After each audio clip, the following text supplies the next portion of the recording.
Well, good morning. This is another day in the Twisted Knot Wood Shop. Today's October 5th, and I'm going to show how to put plastic laminate on a C-top countertop. And I'd first thought I'd like to show is the different types of them. There are 5. The upper left here is a peninsula, and that would be finished edge all the way around the perimeter.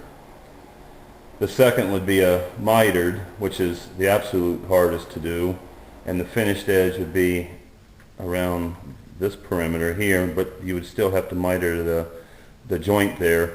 It's really tough to do if you're not set up for it. Generally what I do in this case, not to miter, is I would put a joint there, and then this would be one piece, and then this one here would be one piece, to eliminate having that miter deal.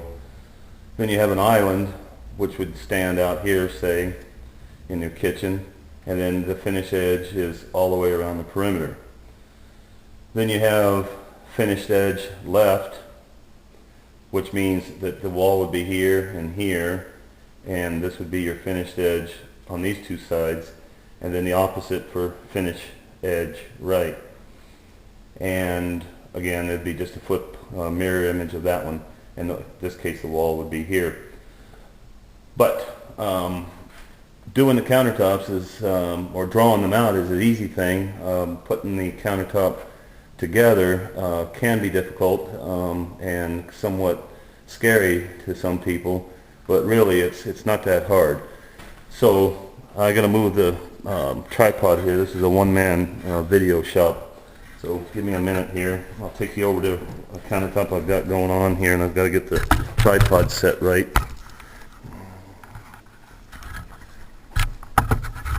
And that's about good. Okay, now this is the underside of the countertop for a cabinet that I'll show you here in a second. That's on the other end of the bench. You have the main substrate, which is the surface that the laminate gets glued to. In order to give the illusion of thickness out here at the finished edge, rather than just have a single 3/4 inch piece, it's nice to build it up, and this will give the illusion of it being this thick all the way through. However, to save material and weight, I put a filler strips around the perimeter, and they're 5 inches wide, and you always start the filler strip on the longest length that you have, and then fill in with the shortest ones. The reason for the 5 inch I'll show in another video, but your edging, when you mill it, you can use anything you want. I just use the 3/4 inch thick stuff. I miter the corners over here. In this case, it's the finished edge left countertop, and it's upside down, obviously. So I mill the material, the filler strips, and in addition to the main top, it's 1.5 inches. So I mill the edge, or the finish, or the edging, to 1 9/16 inches. Why? Well, because it's easier to sand down to the substrate and the finish and the filler strips than it is to mill it exactly 1.5 inches and be able to fasten, brad nail the edging and get it accurate. So it's a 30-second on this side and be a 30-second on the other side. But what do you do, and how do you do it? Well, you use a belt sander outfitted with a 50 grit sandpaper. It goes really fast, and it's very aggressive, but how do you know when to stop? I've already sanded this side, and I'll show you. We'll flip the countertop over.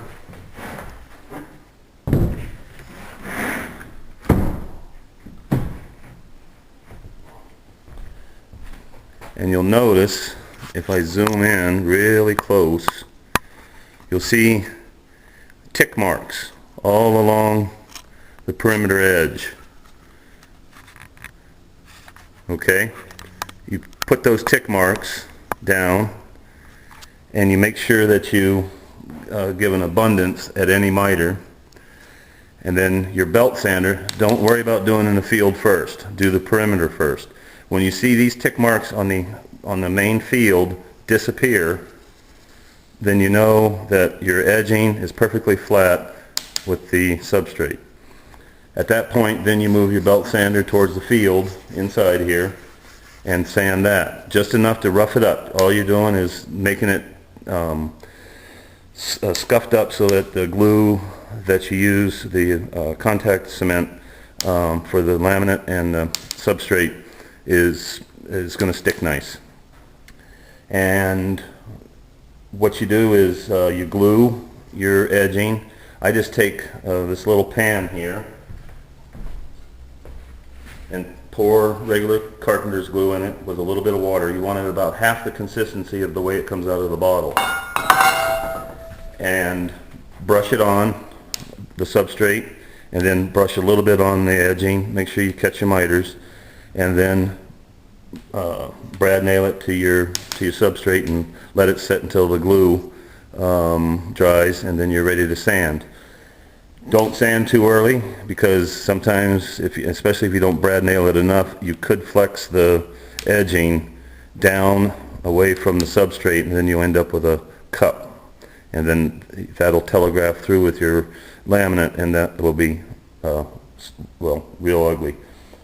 And that's the end of this video, and when I do the laminate, I'll show another one. And there's the cabinet. It's a tiny little thing for this guy.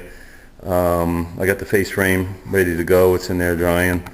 So don't worry about, in the future, about doing your own countertops. It's really simple.